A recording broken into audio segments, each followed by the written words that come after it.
Yo, what's up, everyone? This is the N2N Podcast. I am your host, Dr. N2N, and as my friends affectionately call me, the prolific ninja, or just ninja, because I view my listeners as my friends, you can call me ninja too.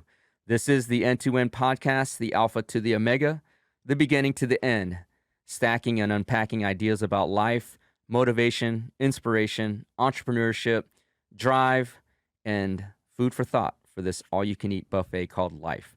This is the second N2N podcast, and I am thankful that you are here with me today. I will say there are lessons to be learned from the first recording, and I hope you enjoyed that one. But I will say that the hardest lesson for me to work on and overcome is imagining a global audience listening to this podcast. I'm more accustomed to live public speaking, whether it's in front of 10 people or 10,000. I feed off the energy and the nonverbal feedback, which will be a topic for a future podcast in this series. But it's certainly something I need to work on in terms of understanding and viewing a wide imaginary audience listening to this podcast. If you did listen to the first one and you liked it or found value in it or found it entertaining, please do like and comment on the iTunes store. Share it with your family, your friends, your coworkers, your teammates, on your social media platforms. I do this for free. I don't make any money off sponsorships or anything off this podcast. I invest my time and money into it, and hopefully to inspire others. If you didn't listen to the first one, you can find that on YouTube or my other social media channels later. But, in terms of the second podcast, if you didn't listen to the first one, just a little bit about my background. Refugee immigrant family after the Vietnam War. Parents came here with nothing, built a very successful printing and publishing company, lived the American dream, so to speak. I grew up in this business, cutting my entrepreneurial teeth, ultimately studied to become a physician, also a lawyer. Have my master's in finance and currently have a law firm based out of Houston, Texas with a national presence, and am engaged in various entrepreneurial endeavors, other projects, and other companies across a wide spectrum from healthcare IT to entertainment, media, moving into some crypto blockchain kind of stuff.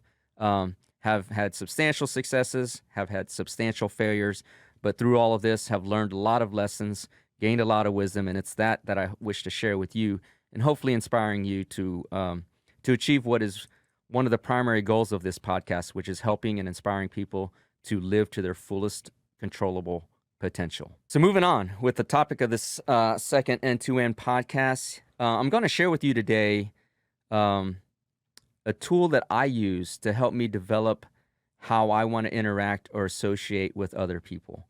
And a tool meaning, how do I view certain types of people to understand how I want to relate with them. And before I get into that, I want to make it clear that this is by no means a way or method of passing judgment on people. Okay, I'm taking and observing people as they are, who they are at this moment in time, and basically assessing whether or not, or the depth of whether or not I want to associate with them, and to what degree or depth do I want to associate with any particular individual or person. I'm 47 years old, have experienced quite a bit throughout my life, and have come across or interacted with a variety of people throughout my life. So I've learned and developed this tool to help me sort of expedite the process in how I want to engage or interact or associate with other people. And to do that, let me just get into a little bit about me and the fact that I'm a sports fanatic. Not in terms of watching a lot of sports, but in terms of understanding sports. Okay? Understanding sports from the viewpoint of what does it take to win? Okay? We've heard the cliche that sports is an analogy to life. It's analogous to life. And that, I believe, is a fact when it comes to things in your life that require competition. And obviously, this podcast, that's business, entrepreneurship, and your professional career. Okay? Sports is analogous to life in those regards because the values And the qualities and the characteristics and traits it takes to be successful at sports are easily transferable to life and winning at life in those areas. Um, and so for me, there are only winners in sports, right? There's only room for one person at the top or one team at the top. There's only one world champion. There's only one national champion. There's only one state champion. There's only one district champion. At the end of any game, let's say it's a game by points, which most sports often are, whoever has the most points wins. Whoever doesn't loses. And that's not to say that there's anything wrong with losing, okay? Losing does not equate to failure, right? Losing equates to lessons that you need to learn to become a winner in that particular sport, just like in a particular aspect of life. Losing is not any negative context if you look at it the right way, okay? And that goes back to episode 1 about gratitude, right? You can find gratitude in losing because it'll teach you how to become a winner, okay? But in this context, there's only one winner, right? That's why they call it the peak of the mountain. There's only room for one person at the peak of the mountain, not 10, okay? Second place, I just view second place as blunt as it can be. It's the first place loser. And third place is the second place loser, which only means that second and third place can do more to become first place if you look at it the right way, okay? So let's go back to how does this apply to associations and understanding how I want to relate with certain individuals. Well, to let you know about me, I've coached my son's basketball team since he was in the 3rd grade. He's a freshman now, so about 6-7 years. And as the competition progressively has gotten more, he plays on a national level shoe team. So the competition at this level is very, very high. And so I've coached players, I've evaluated players, I've observed players on my team and on other teams. And ultimately, when I look at a player, I put players in 3 separate categories, okay? And let's start with the first category, which is there's a certain type of player that shows up an hour or a half hour before practice starts. This type of player will stretch, warm up, do some ball handling, work on accuracy in his shooting close to the rim, and then slowly progresses out. It's a very structured, disciplined, warm-up type player. When practice starts, he or she is giving it 100% all the way. They're dialed in, they're focused, they make eye contact with the coach, they make eye contact when they're talking to other players. They're helping other players understand concepts or drills. Every drill that is performed or every rep that is done at a game level pace and speed, okay? During conditioning, there are things in basketball that we call suicides or horses, and that's where you start at the baseline. For those of you that aren't familiar with basketball, you start at the baseline, you run to the free throw line, touch the line, come back, run to the half-court line, touch the line, come back, run to the other free throw line, come back, and you run to the other far baseline and then come back. That's one suicide or one horse or ladder. So this type of player touches every line. So here's the free throw line. They will run, touch with their fingertip before heading the other direction. Every single line, okay? This player, when we run laps for conditioning, will take a 90-degree turn on every corner of the court instead of curving them off. That's where the expression cutting corners comes.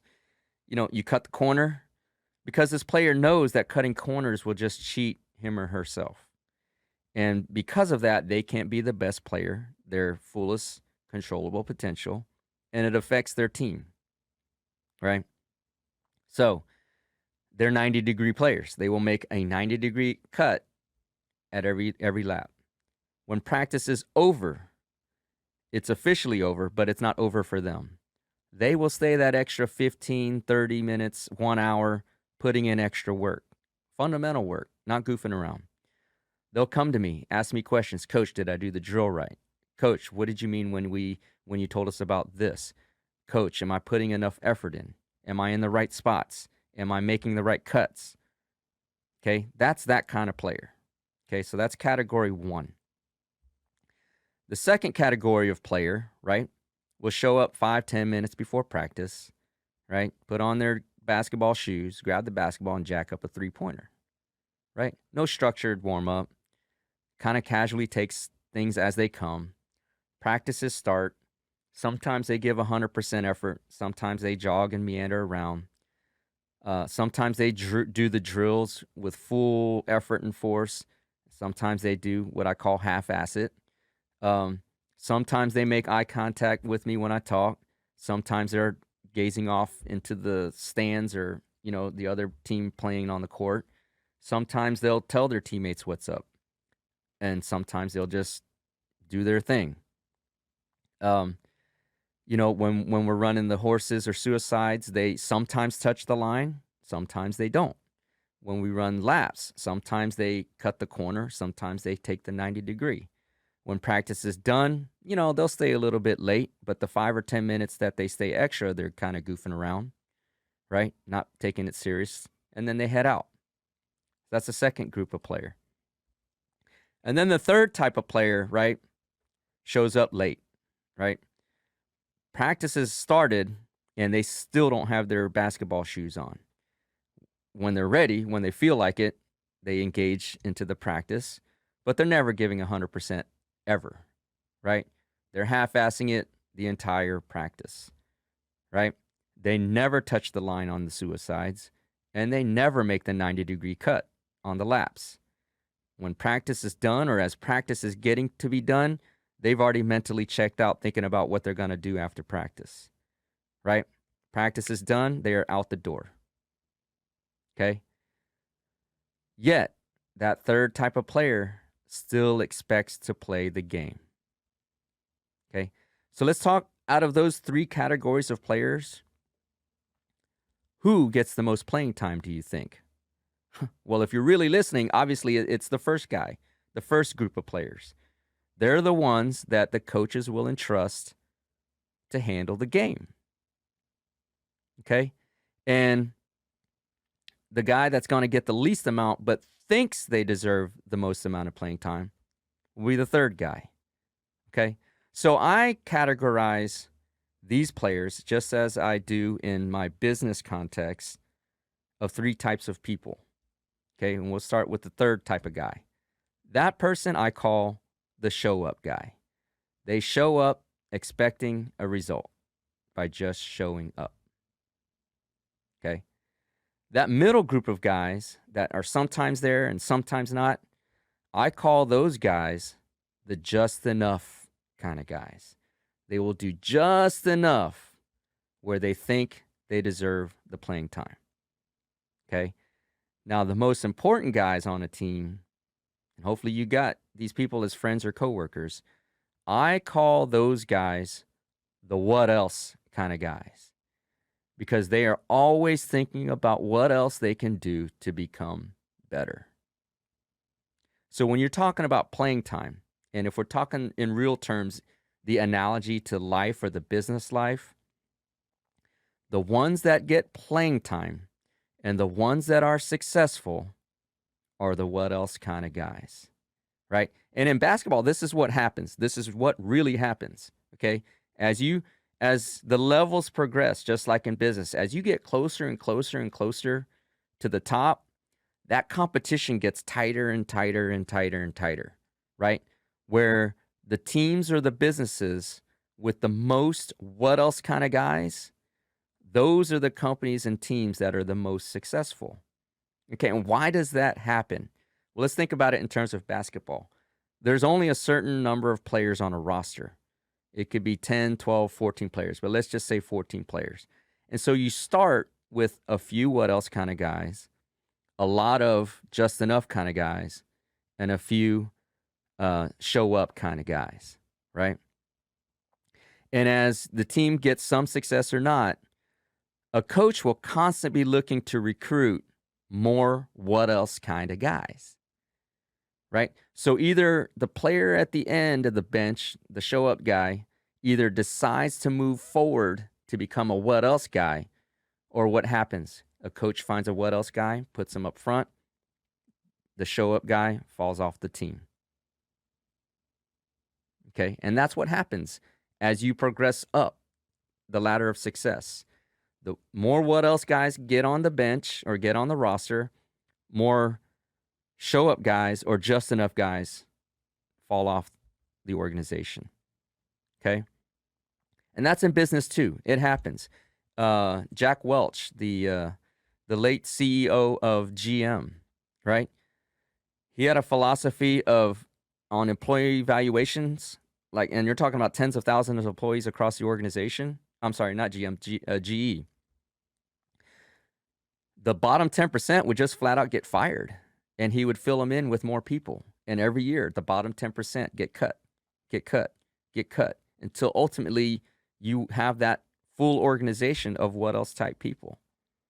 Okay, so that's an analogy in sports that you can carry over into life. Okay, so the important aspect then becomes, or what you should do now with this information, is assess your inner circle of friends and associations, right? There's a expression: you become an aggregation or a conglomerate of the 5 or 6 people you associate with the most, right? And that can be in different circles. So you might have a certain circle of group of friends on a social or casual level, and certain group of friends and associations in a professional or work environment. But you become the mixture of those 5 or 6 people you associate with most. And let me clarify, that's who you spend the most time with, not who you're friends with, but who you spend the most time with.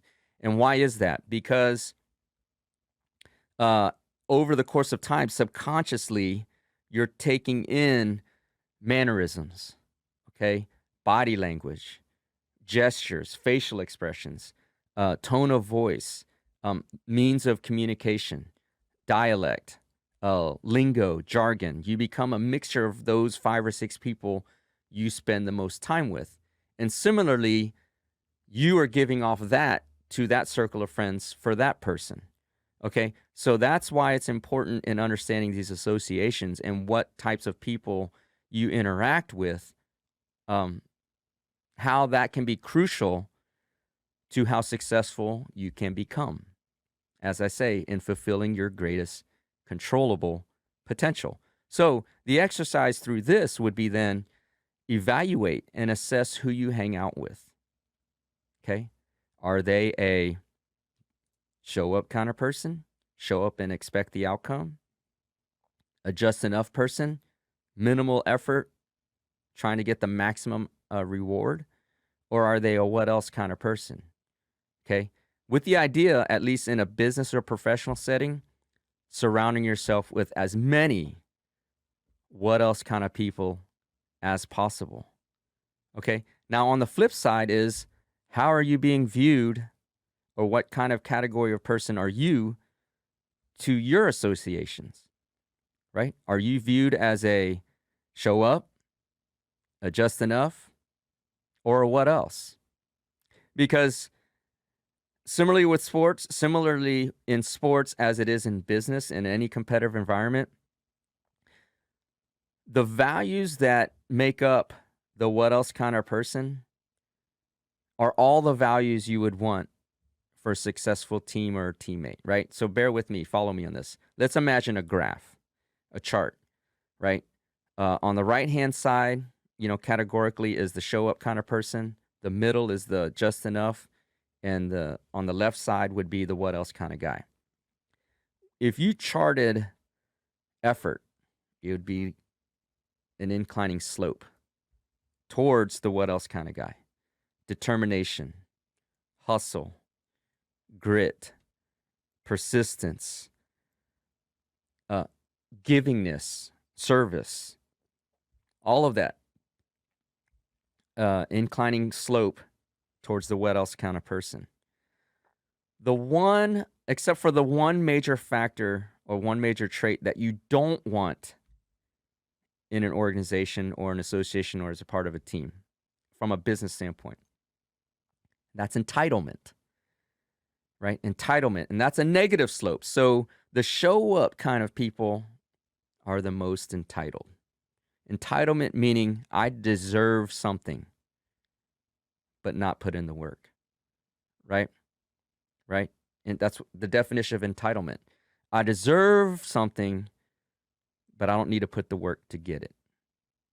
Okay? That is a declining slope when you get to the what else kind of person, because they know, the what else kind of person knows that nothing is gained without putting in the effort, the work, the sweat, blood, and tears. Nothing is gained without that. Okay? So everything else that you want to be successful, all those traits, is the what else kind of person, except for entitlement, which is a good thing. Okay? So who are you to your associates, right? Who are you to your associates? Now, again, nothing wrong with any of these categories, okay? Not judging people.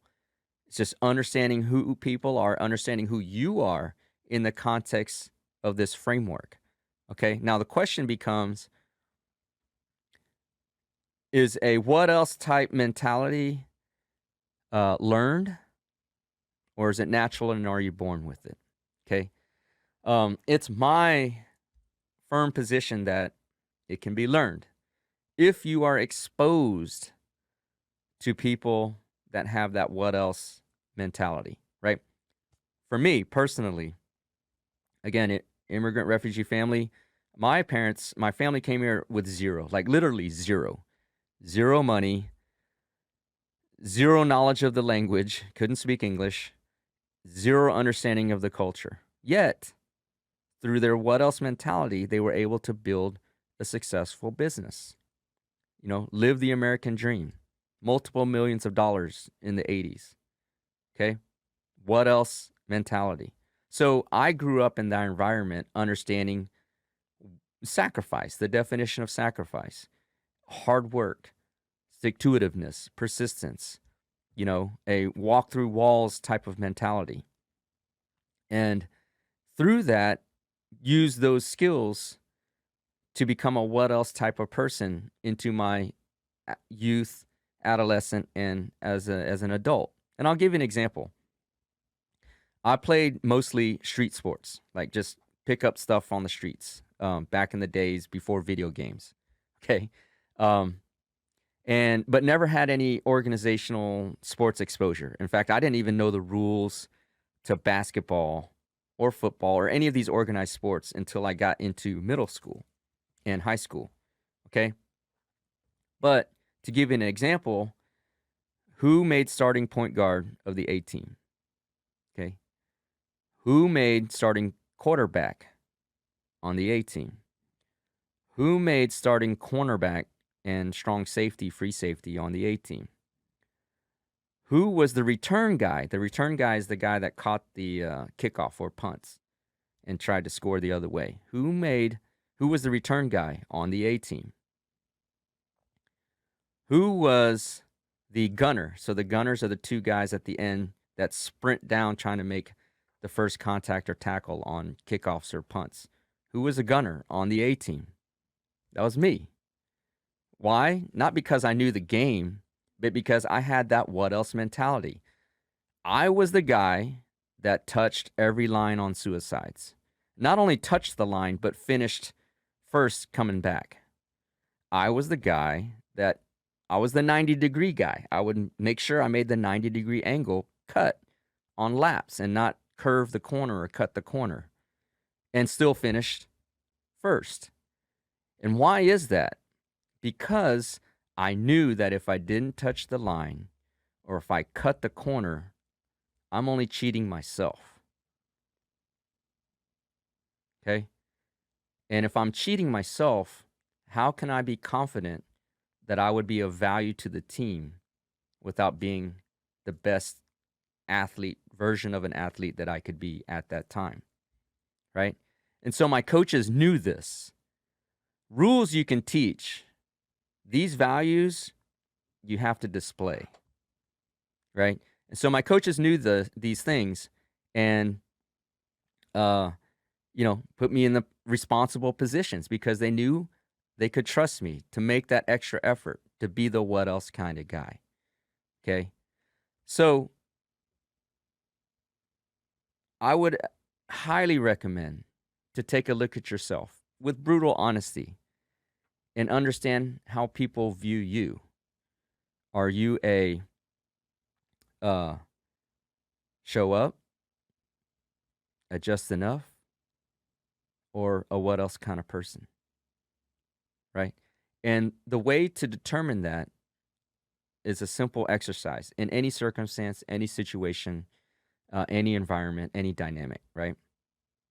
If you're approached with an issue or problem or a goal, do you ask yourself, if I just show up, do I deserve the outcome?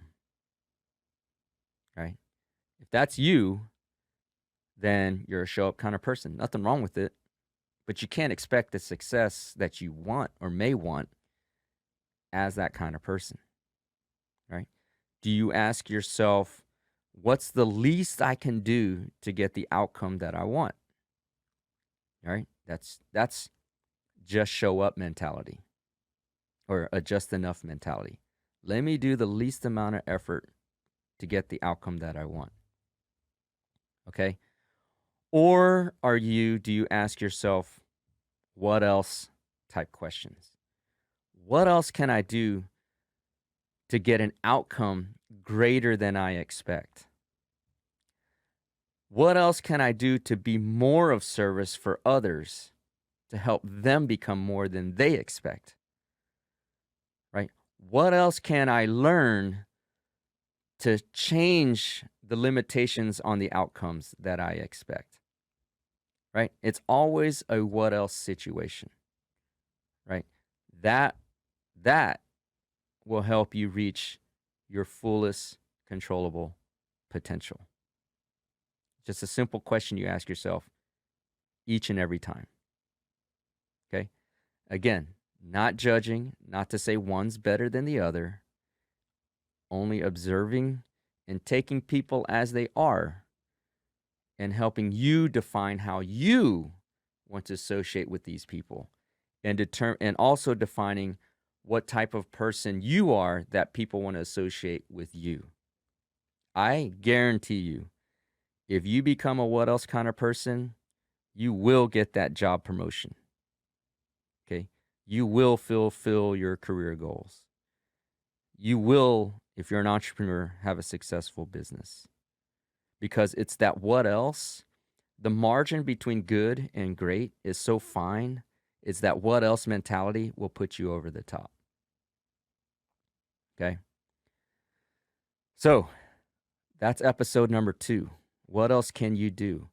As you all know from episode 1, one of my goals in fulfilling my greatest controllable potential is to affect as many lives around the world in a positive way as possible. Hopefully billions. Okay? If you liked this podcast, please like and comment on iTunes. It helps us get rated again. Please share this with your friends, your family, your teammates, your coworkers, all on your social platforms. I would be very, very thankful. Again, I do this for free.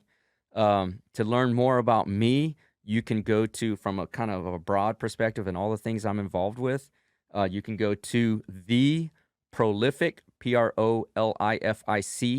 ninja.com. You can also visit my socials at The Prolific Ninja on IG, Facebook, Twitter, YouTube channels. Specific to the podcast, you can go to the N2N Podcast.com. Once again, that's the N2N Podcast.com. We do this for free, but there you can pick up merch, shirts, hats, whatever, to support the show. But again, thank you for being here, listening to this podcast. Thank you for the inspiration. I'm glad to have you with me on this journey, again, to inspire and become and fulfill the greatest controllable potential that we all have within us. Until the next time, peace. Yeah, fantastic.